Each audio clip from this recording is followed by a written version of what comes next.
Welcome back to Sissy Maya. Make sure to subscribe to our channel to never miss an update. Additionally, consider subscribing to my Patreon to get access to these features, and much more. When little Bert, short for Bertrand, poor kid, was in 6th grade, Carmen moved into the house next door. Like most boys his age, he was hesitant to befriend her simply because she was a girl. But Carmen quickly developed a fondness for Bert and made it her mission to win him over. Before long, they were nearly inseparable, except when she was with her girlfriends. By 8th grade, her time was evenly split between Bert and them. It wasn't a crush, she wasn't boy-crazy like some girls. Even though he faced some teasing for their platonic friendship, it flourished and deepened, resembling the bond of loving siblings yet still distinctly different. Bert often found himself pondering the unique nature of their relationship. He wasn't foolish, yet he struggled to understand why he felt such a strong attraction to Carmen or why he was so fiercely loyal to her. It baffled him even more that she managed to coax him into playing house and that he genuinely enjoyed playing with her dolls and girl toys. Carmen often took on the mommy role, but she noticed how gentle he was with the dolls and gradually convinced him to trade off and play the mommy role too. Surprisingly, he wasn't terrible at it. He mimicked the nurturing mannerisms he observed in women, and this role reversal became a regular occurrence that year, enhancing any nurturing instincts he had. Bert's dad had always provided him with typical boy toys, and while he pretended to be a bulldozer driver like the other boys, he found he preferred playing with Carmen and her dolls.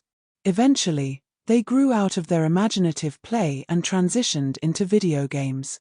Carmen's mother, Alice Lane, who had been divorced twice, had no objections to them playing in her room from the start. By then, Carmen was old enough to take care of herself, so Alice felt comfortable leaving her alone during her 412 shift at the hospital. Besides, Carmen was already babysitting for others, so she was deemed responsible enough to handle herself. They had a loose arrangement with Bert's parents next door for emergencies. As time passed, Carmen and Bert navigated through 3 years of high school without much changing. "Can you believe we've been hanging out since 6th grade and have never dated?" Bert asked. "Yeah, it's strange, Bert," Carmen replied. "Here we are, about to graduate, and you're my best friend. It's odd how close we are without being romantically involved. The other girls always tease me because you're so cute with those big blue eyes and long blonde hair. I do love you, you know? I love you too, Carmen. Being with you feels different somehow. It's almost like we're girlfriends. We go shopping together, and you always tell me I have great taste in clothes, well, girl clothes. I love seeing you enjoy all those slinky outfits and high heels. Lately, I've been confused about my feelings. I don't get it, Bert. What do you mean? I'm not entirely sure, but I think I might feel a bit jealous of you." "Jealous of me? Why? I don't know. You're so fun and attractive, and we're almost the same size, which makes me an 8. Sweetheart, you've always been a 10 in my eyes," she laughed. "But what does your dress size have to do with anything?" "That's exactly it. I don't know. Why are we even discussing my dress size? I've never worn a dress." Then, out of nowhere, she asked, "Do you want to take me on a date? I know we've never done it, but I've been curious about what it would be like." "Really? Us? On a date? Sure, why not? I'm not sure. I might feel like I'm dating my sister." "Well, we are kind of like sisters, aren't we?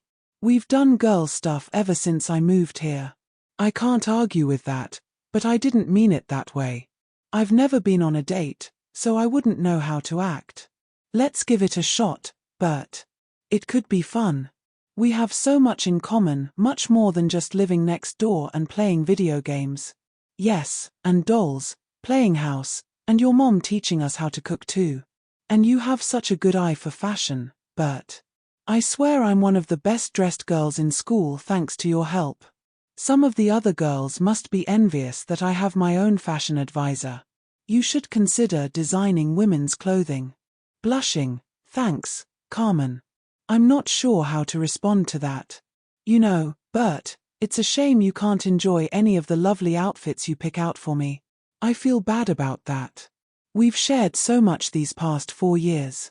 Want to catch a movie this Friday? Sure. All right, I'll drive, but come over a little early. I think I have a surprise for you. For me. I love surprises. I hope you'll love this one too, Carmen said. Okay. See you at school tomorrow. 2 days before our date, I was filled with anticipation about Carmen's surprise. She had a knack for being mysterious. On Friday, I headed over around 7 since the movie didn't start until 8. It was mid-July, and even the nights were hot, so I opted for dark shorts and a short-sleeved shirt layered over a tank top, completing the outfit with sandals. As usual, I went up to her room with her. Once inside, she pulled out a pair of striking red satin hip-hugger panties adorned with wide lace trim. Holding them up, she said, "Bert, I want you to wear these on our date." Wow, Carmen, when you say you have a surprise, you really mean it. Those are your best satin panties. We just bought them last week. I know. That's why I want to share them with you. It feels unfair that you can't enjoy the lovely things you helped me pick out. I haven't worn these yet. Will you do it for me? Please. I promise you can take them off if you don't like how they feel. Carmen, I'm not one of those guys. At least, I don't think so. I never said you were, Bert. Neither am I. I just want to share how wonderfully sensuous they are with you. You might find that you really like them. Please. Okay. If it means that much to you, I guess I can try them on for one night. I undid my shorts and, turning around to be modest, slid down my briefs and pulled up those silky panties over my almost hairless legs. Describing the feelings I experienced while wearing those panties for the first time is challenging. They were a bit stretchy, and as I pulled them up, every inch of my skin tingled. I felt a rush of excitement, and my boyhood seemed to protest against the panties in a way I had never considered. I carefully tucked myself away as best I could, adjusting them to minimize the bulge. The thrill of knowing I'd be out in public wearing those beautiful panties beneath my shorts was more exhilarating than most of my silly fantasies. I worried about panty lines showing, but the excitement overshadowed my fears. It was then I realized I was in deeper than I had anticipated. I liked the panties more than I wanted to admit to Carmen, more than I would admit to her, and even more than I could acknowledge to myself at that moment. They felt so smooth and sexy. I ran my hand over my hips and backside, and to my surprise, Carmen stood right in front of me and did the same. I felt a flush creeping up my face as she looked straight into my eyes and asked, "Well?" It struck me then that we were exactly the same height, 5 feet 6 inches. At a loss for words, I simply pulled up my shorts, feeling them glide over my new underwear. Carmen had a huge grin on her face as I finally managed to say, "Thank you, Carmen. They do feel wonderful. I'll wear them. In that case, they're a gift. They're now yours to keep. I want you to wear them when we go out." "Okay. They really do feel sexy. Maybe you'll let me get you some more," she asked. "I don't know. Maybe. I really shouldn't be doing this. You just need a little change in your attitude, sweet cheeks." Thus began our first date, which included a movie and a sundae. The following weekend, we went to a drive-in movie, one of the last in our area. Carmen had already shopped for me, picking out 6 more pairs of those slinky panties in white, insisting I promised to wear them all the time. I did, even though my mom's warnings about clean underwear in case of an accident popped into my mind. I hand-washed them and hung them up to dry in my closet. On our second date, it became clear that Carmen's idea of sharing extended beyond just panties. It was likely to include other light, silky, feminine clothing, which scared me to death, but I had to admit, they were really nice. I had no idea how she planned to go about it, but I could feel my resistance starting to crumble. Sure enough, this week she convinced me to wear a simple white blouse, her dress Bermuda shorts, and a pair of white leather air-step sandals with a slight wedge heel. They weren't the strappy kind, so I wore them. The sandals had an adjustable vamp, but I didn't need to adjust them. We wore the same shoe size, which felt strange. The blouse was made of nylon and polyester, while the shorts were light tan cotton with pleats and a 3/4 belt. Thankfully, they had a fly, though it went the wrong way, but at least it had one. They didn't look too different from typical boys' clothing, but we both knew what made them exciting. The crepe fabric was opaque enough that I didn't need an undershirt, and it felt wonderful against my skin. However, the shorts did accentuate my waistline more than I would have liked. The next time we visited the mall and stopped by Victoria's Secret, Carmen asked for my opinion on a push-up bra. I gave it my enthusiastic approval. It was all satin and lace, very sexy, in my opinion. I enjoyed seeing Carmen in alluring clothes, and I had seen her in her bras and panties many times. I wondered how it would look on her when she showed it to me, and she decided to buy it without even trying it on. A few nights later, while we were playing on her computer, she pulled the bra out of her drawer and, holding it up with that expression, insisted I try it on. I protested about the increasing feminization, but I went along with it. Somehow, she managed to arrange my soft, slightly puffy, and non-muscular chest into that bra in a way that looked entirely convincing even to me. So there I stood, wearing sexy panties and a bra. Well, then she had me put on her shorts again, along with a hot pink satin blouse and the sandals. I couldn't quite grasp how persuasive her arguments were for getting me into these things each time. Now I had my own bra, and I must say, it looked surprisingly appropriate under the blouse even on me. I was wearing both panties and a bra, and I knew I was in trouble. I realized this was affecting me in ways I hadn't expected. Oddly enough, it was somewhat pleasant. I thought to myself that I could always just say no, like in those anti-drug ads. I genuinely tried to resist, but I could see Carmen's sincere intentions to share the delights of femininity with me, and I didn't want to disappoint her. I couldn't explain why. I thought it was sweet of her and a harmless little diversion. It was a relief that I didn't have to take physical education as a senior. My new undergarments would have been a disaster. Of course, I only wore the bra at her house at least until it got cold enough for a heavy jacket. Then I wore it whenever we went out together. I supposed my longer hair added to my feminine appearance.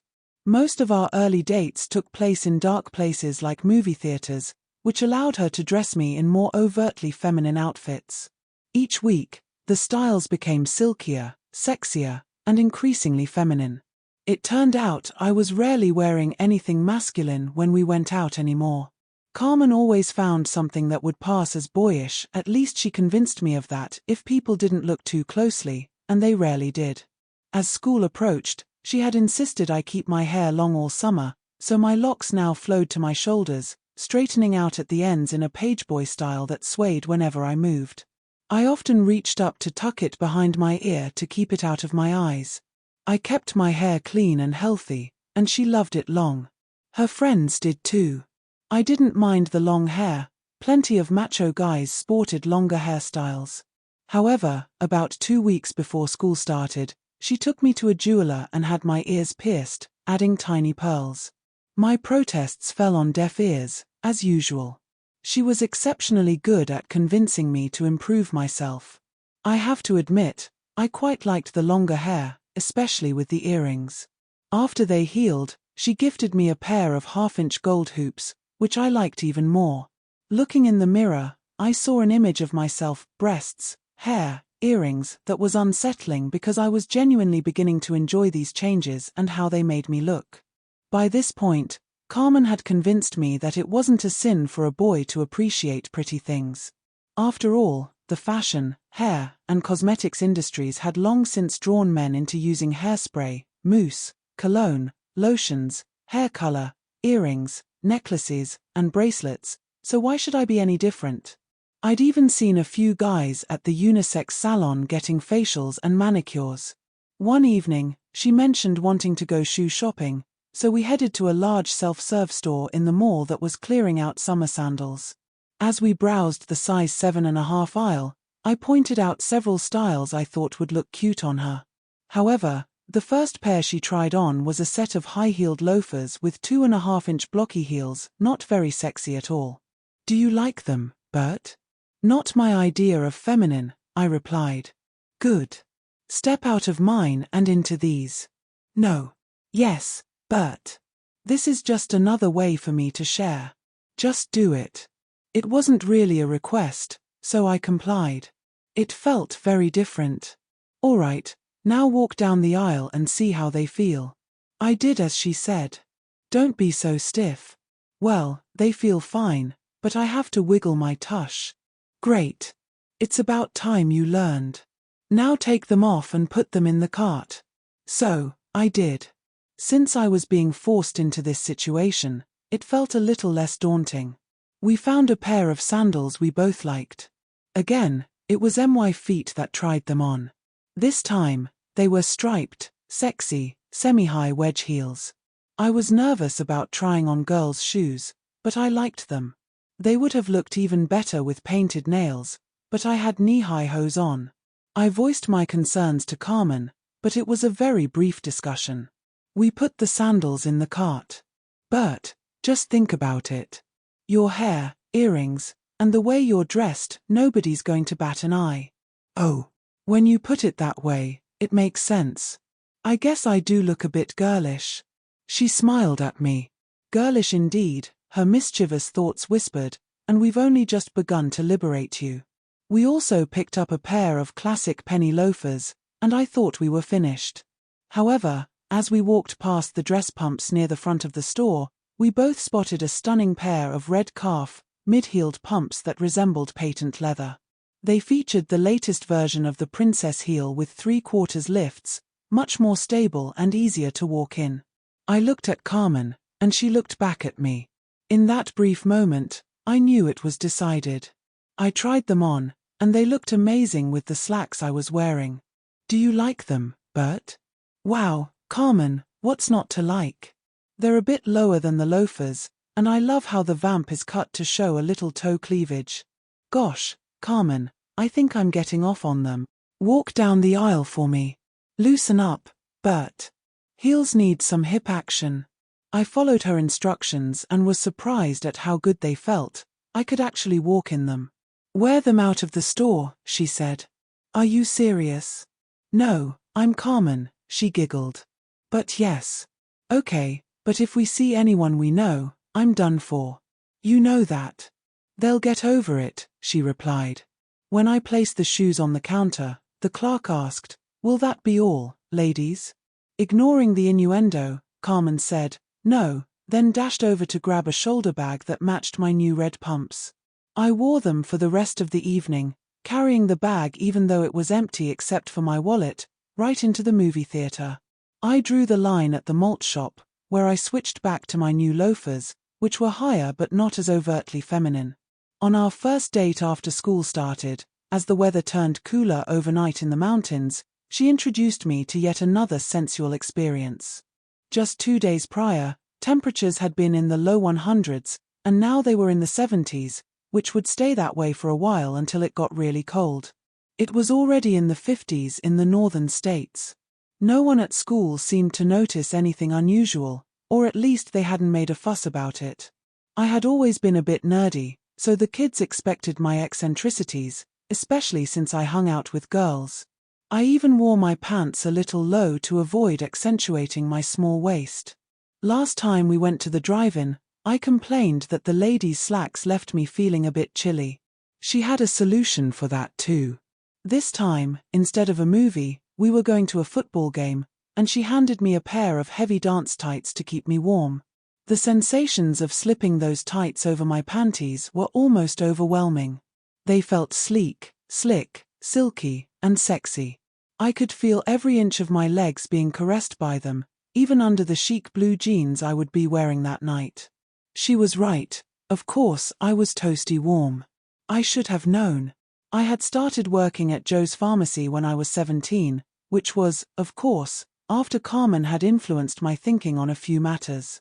Initially, I was just stocking shelves and cleaning, but within a few months, a girl quit, and they needed someone at the front register. Since I was now familiar with the store, they gave me a shot at it. I enjoyed the customer interaction, and since I could type and count, it was a rare day when I came up short on the register, so they let me stay there and hired another kid as a stock boy. My new clothing, hair, and earrings carried over into my job. I wasn't trying to appear macho these days, quite the opposite, really. If anything, I had become more aligned with my clothing, feminine. Joe's pharmacy was no longer owned by Joe. The pharmacist and owner was a woman named Patricia Norman, who had hired me in the first place.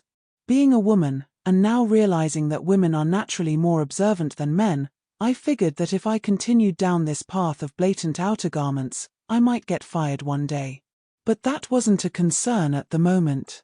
I only worked 3 nights a week, earning about $50 a week before taxes. I had a decent savings account and my own checking account. I had been buying my own clothes, including lingerie, ever since I started working. My parents even allowed me to buy a little Toyota. The insurance was about $50 a month, which was just 1 week's salary, and I still had plenty left over. Wearing my new undergarments all the time seemed to change how I interacted with people, especially at work, where my peers seldom visited. I was still trying to act macho, but I could feel myself losing something I never quite understood but wanted to hold on to. I wasn't sure what that was anymore. I knew Carmen was treating me to these new experiences with care and affection, but I was starting to feel afraid that I had crossed a line, that somehow I had become addicted to feminine clothing and lingerie. I suppose I was, after all, and I found myself wondering what my next delight would be. It was an exhilarating yet unsettling personal revelation. I had to confront the fact that I genuinely enjoyed wearing feminine clothing and high heels. By definition, I was now a transvestite. I knew Carmen hadn't meant any harm, and I didn't feel harmed, but I was no longer the Bert I had known just last year. I had transformed, not only in my wardrobe but in my very essence. One could easily argue that I had never been entirely all boy, but I had certainly made an effort. I could feel myself slowly slipping into more feminine mannerisms, gesturing softly and easily with my hands and becoming more expressive, especially around Carmen and my new girlfriends. I allowed my voice to take on a wider range of expression, which was really frightening because it suddenly felt so comfortable and effortless to adopt that feminine persona, particularly when surrounded by so many girls. It doesn't seem reasonable for something to be both scary and comfortable, yet here I was. So now, I was wearing pantyhose, panties, girls' jeans, and sometimes even a blouse to school and occasionally to work. I never wore boys' clothes on weekends anymore. I kept my hair in a ponytail most of the time, making my earrings even more noticeable, but no one seemed to mind. I thought it looked too feminine to leave my hair down, as it now brushed my shoulder blades, and since I was using girls' hair care products, it looked very full. Nobody could tell my new loafers had high heels when I wore my long slacks, and I didn't wear them to school at first. That was when I realized that aside from makeup and my bra, Carmen had me dressing completely as a girl all the time now, and yes, I was afraid I was also acting like one, especially on our dates, which sometimes included a couple of other girls. I never knew a group of girls could have so much fun. No wonder boys felt somewhat optional. Wow. I just referred to a couple of other girls. How did I mean that? Did I mean other girls or include myself as any of them? It was becoming increasingly difficult to part with my pretty things on Monday mornings. Naturally, Lila and Joan were aware of how I was dressing, and they thought it was cool. I wore my ponytail up and tied with a ribbon when we were out, even during the day. After a football game, we were at the local pizza joint when the waiter came over and asked, "Well, what can I do for you girls tonight?" I looked up at him with my big, blue-shadowed doe eyes and smiled. I didn't want to embarrass anyone, so I kept quiet, but we all had a good laugh about it afterward. My drawers and hangers were now filled with feminine clothing. Thank goodness my mom had encouraged me to do my own laundry a while back. Now, I did it willingly. I always kept my boyish clothes on top of the hamper and at the front of the closet. I had completely given up on boys' shoes in favor of lightweight girls' loafers, casual shoes, and moccasins. When the really cold weather hit, I bought some girls' sport boots and high-top sneakers. They weren't that different from boys' styles, but we all knew they came straight from the ladies' aisle, which made it more fun. It became a running joke among our little group. I was beginning to feel a bit sexy, feminine, special, and accepted by my friends. Now, whenever we were out together, sometimes I wore my hair in a braid. My style of dress turned into an inside joke, and it was both enjoyable and exhilarating to embrace my femininity, yet not entirely. It felt similar to those androgynous bands like Boy George and David Bowie, who wore 4-inch spike-heeled boots on stage. At that point, I had never worn makeup except for a touch of eyeshadow. Bert, you have to admit how nice the things you pick for me are, right? Yes. How could I deny it now? Well, I want to give you something for your birthday a little early. What is it? Open the box. Oh, Carmen, these are beautiful. But how can I wear girls' pajamas, high-heeled mules, and a robe at home? Has your mom said anything about your girl clothes? No. Do you really think she's so blind that she hasn't noticed? I've been pretty careful, but honestly, I hadn't thought about it much. You're probably right. She did mention she liked the shorts outfit you gave me and commented on how cute the sandals were. She actually used the word cute. I haven't been very cautious lately, and she definitely sees what I'm wearing, including the shoes and boots. She's always treated me like the daughter she wanted, much to my father's dismay. He probably thinks I'm gay. Then what will change? Yeah, I see your point.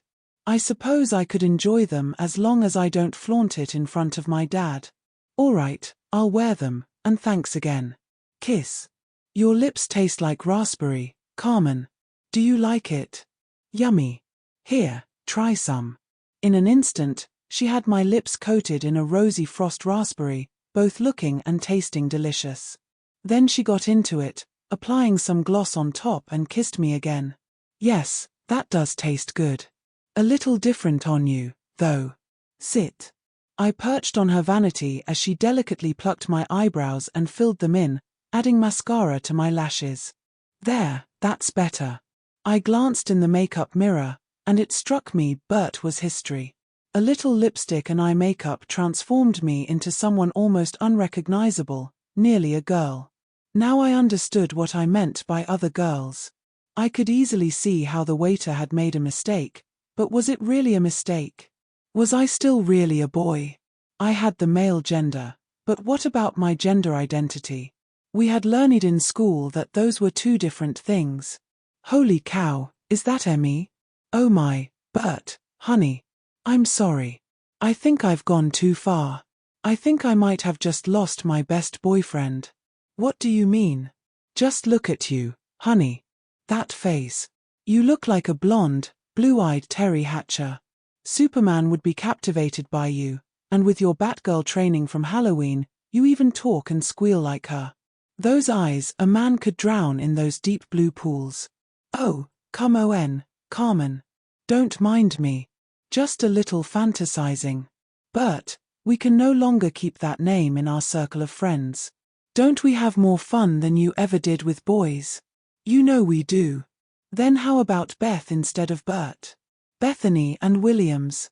What do you think? Spooky, giggle, but I like it. Okay, I'm Beth, but goodness, how did it get this far? I don't know, hun, but you definitely seem happier lately. I'm starting to think there's a natural girl inside you just waiting for the right moment. How does it feel to be Beth? Wonderful. How do I look? Like my girlfriend Beth, who could use a few more lessons in Girl 101 before we unleash her on the world so she can truly be my best girlfriend. You mean it? I asked, a bit incredulous. Listen, my mom has been making me take birth control pills since I was 16. At least, that's what she thinks. I never take them and have over 2 years' worth stashed away, and Lila doesn't take hers either. How about you taking them instead? That's silly, Carmen. I can't get pregnant. No, but what they really are is female hormones that trick your body into thinking you're already pregnant, so the egg and sperm aren't as compatible. I'll bet by graduation we could have you fitting perfectly into a size 8 or 9, considering how stacked your mom is. Try them, you'll like them. Carmen ***. I knew that once Bert started taking the pills, things would change, so I decided to dive into uncharted waters. One day, when I had Beth over at my house, I told my mom what I wanted to do. She wasn't shocked that I wanted to help my friend, but was pretty upset that I hadn't taken the pills myself. One day, right in front of her, I said, "Mom has approved Bert taking my birth control pills, so we don't have to tiptoe around it anymore." "Carol," I exclaimed. "Well, I don't mess around, so it seemed like a waste of time. I saved them, though, and since they are female hormones, I bet we could have Beth in a size 6 panty and an unpadded bra by Christmas, definitely by Valentine's Day. What do you think, Mother?" "I think when the police come, I don't want to know anything about this," she said with a smile. And so my accelerated transition began. You've always had a rather unusual shape for a boy anyway. So, how about it? Want to give it a shot and experience full femininity, chest, butt, and all? I think you'll love it, but if you don't, you can stop, and it will mostly go away. What do you mean mostly? Well, you'll probably still look somewhat feminine, and unlearning girl 101 and 102 isn't quite as easy as learning it. And you can teach me everything I need to know about being a girl. I've had 17 years of practice. Besides, I don't want to get us in trouble either. Do you really think I can be pretty? Sweetheart, you're already too pretty. It can only get better. Your skin will change, your body will change, and so will your mind. You're going to give us all competition, but we'll try to be gracious about it.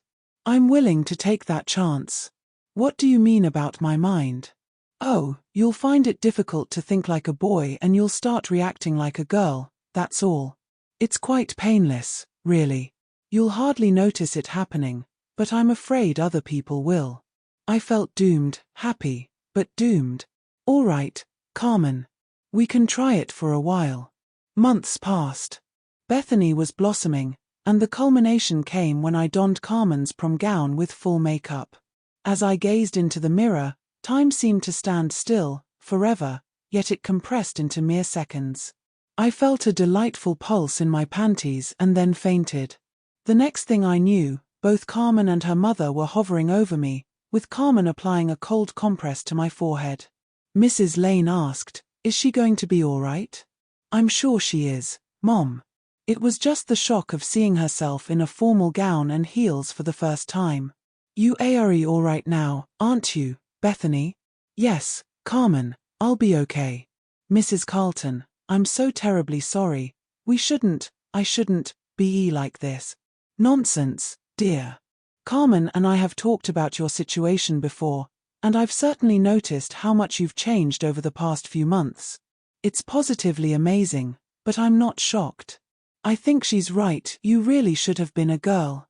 Now, why don't you two finish getting dressed and come down for some lemonade? We can have a nice chat."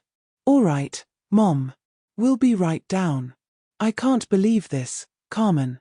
Look at me." "Yes, I know. I just wish you'd take my advice and wear pretty dangle earrings more often. Here, try this print crepe with the A-line skirt. It will add some flair to your hips and keep the pumps on." "Oh, Carmen, this is too much. I'm almost too excited to move." "Well, you'll never master slender high heels if you don't move, so get a wiggle on, and I do mean that literally." Carmen put on a skirt and blouse, and we headed downstairs. "Well, Beth, I think you look absolutely darling in Carmen's dress and pumps.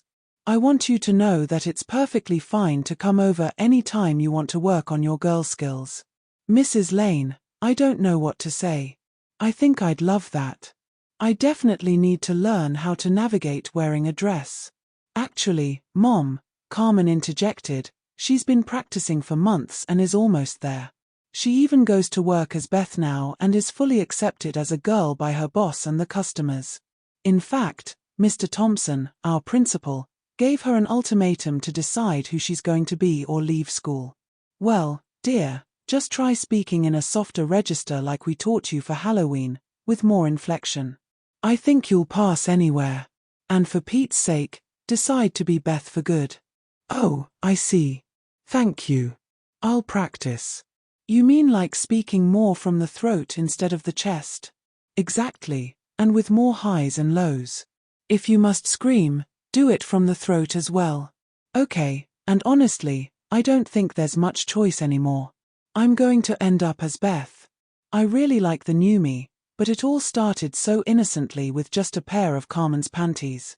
You started this, Carol? Yes, Mom, but look how wonderfully it turned out.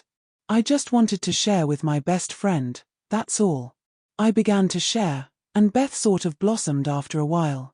Are you angry with me? No, honey, just surprised. The damage, so to speak, is done, a fait accompli.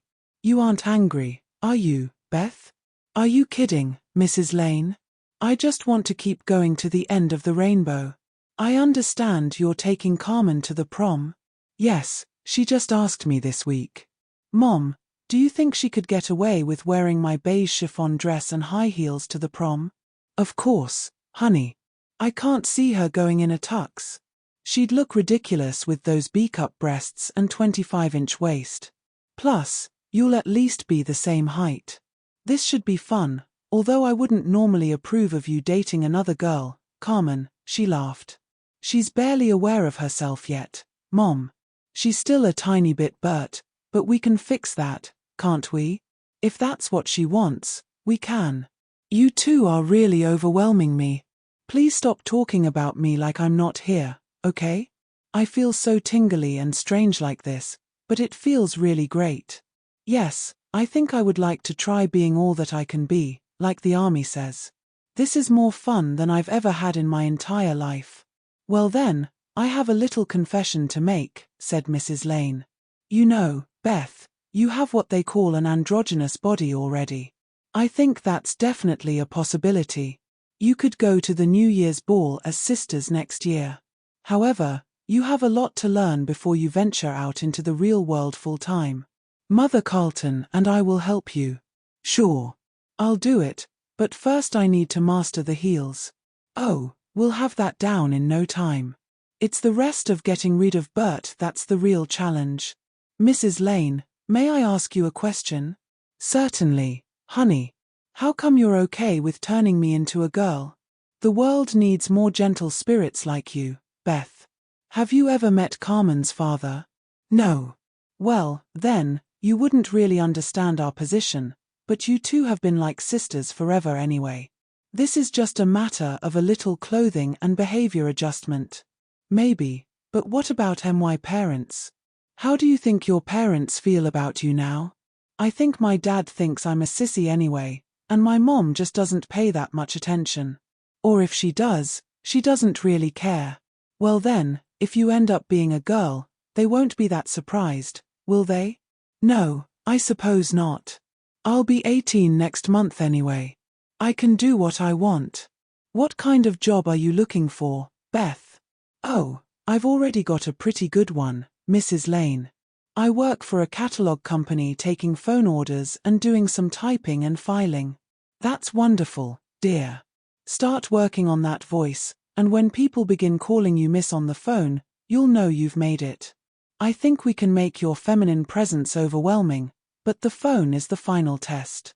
Now, we just need to do something drastic with that hair, don't you think, Carmen?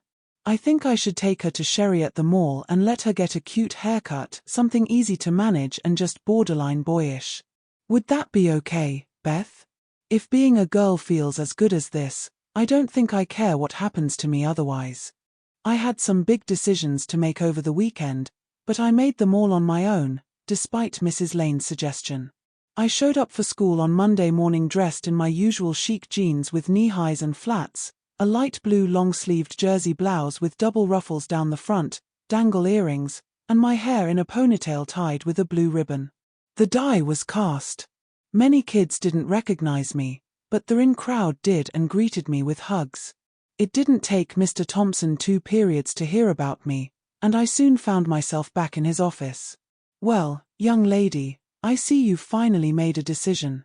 I shouldn't say this, but you are very attractive. Is that, Yes, sir. I've been doing my best to hide who I really am.